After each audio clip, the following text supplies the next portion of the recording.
ढेला बाबा धन जोर से दबाओ। ढेला बाबा कहीं बटा जोर से दबाओ। अब कितना जोर से दबाई? हाँ बोल। कहा था 2 जनवरी हमार बियाह बा। हाँ हाँ तो आपके चले पड़ी। 2 जनवरी के। हाँ बाबा।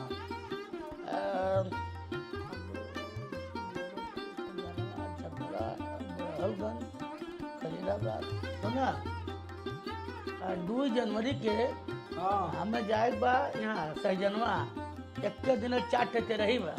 हम तोरे बियाह हुआ है नहीं जा पाई। कैसे बियाहवा हमार हुई? हो चाहे ना हो। हाँ तोरे बड़के भाई बियाह में गई 551 रुपया धल है। हम मंग से पढ़त मुहरा खून फेंक दनी और तोरे बियाह में जा 551 जगह पे 1051 दे देबा बाबू। 4 ठे तरैया जोन बा हाँ बाबा। हमर गिरतो पड़तो हम कमाबे ना तो समझ ल कम से कम 20-25 हजार आ जाई। ठीक है ना। तू का कर अपने बियाह के डेट टार दे। तो बियाह की डेट डाल दी। और क्या अब हम तोरे लगन के हिसाब से तोरे बियाह के हिसाब से हम अपन काम नहीं करम ना। हाँ हाँ अपन धंधा देखी के तोर बियाह देखी। हाँ जा ठीक है। फरवरी चाहे मार्च में बियाह रखे अपन। जा हो गया जा। ठीक है बाबा। हाँ अच्छा जाते जा चला बाबा बोला। प्रणाम पंडित जी। अरे चिकुरी गच चढ़ाए बेटा गदाई ला। हाँ चली चली। कहाँ? जान तो नहीं का।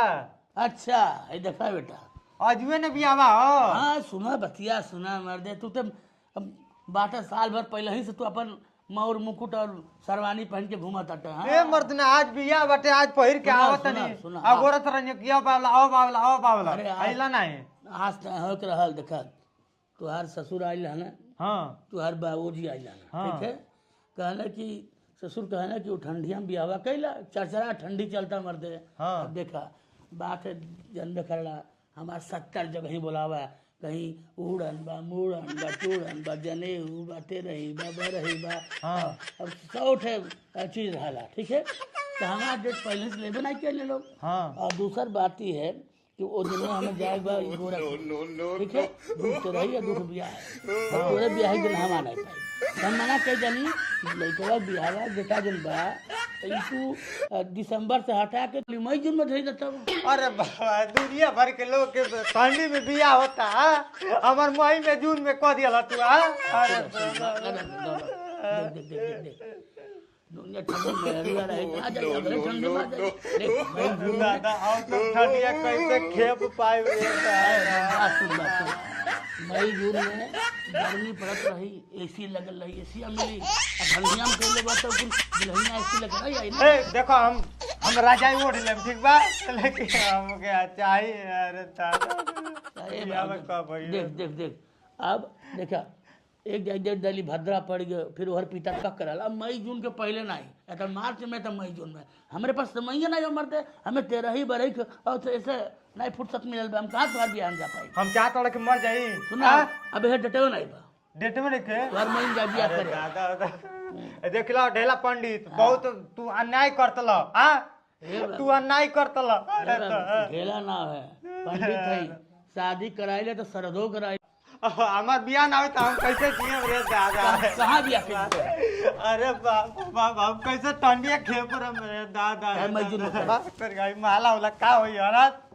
ऐ सुन जब हमार बियाह ना हुई हाँ तो सुनो बताई आइलो माला पड़ी। देखा ये कितना सुंदर लड़का है माला मान के पहने। ना मई जून बियाह करे आप ऐसे एक लड़का बेर गोल लागली है। अरे बाबू गचरा गदाइला हमार बात मान अरे के बाप रे हमार हमरे डेटे लाई बा हमें कहीं और जाए बा ये करे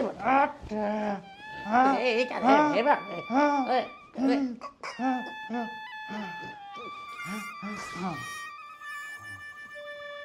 बियाह ना हुई कहत न बियाहे ना हुई बियाह होई। देखो अब के तर बियाह होला।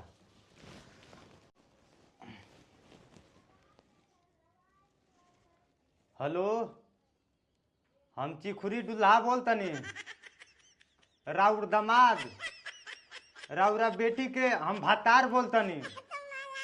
ऐसन बा कि पंडित जी कहने हैं कि दिसंबर में शादी हो जाए के चाहिए। काहे से कि अगर दिसंबर में शादी ना हुई तो लड़कनी के बाप मर जाइए। हम तैयार बानी रौरा सीधे गोरखपुर मंदिर पर पहुंची हम तुरंत औते बानी। कहत न कि बिया है ना होई बिया होई चलिए ठीक बा रखत तनी प्रणाम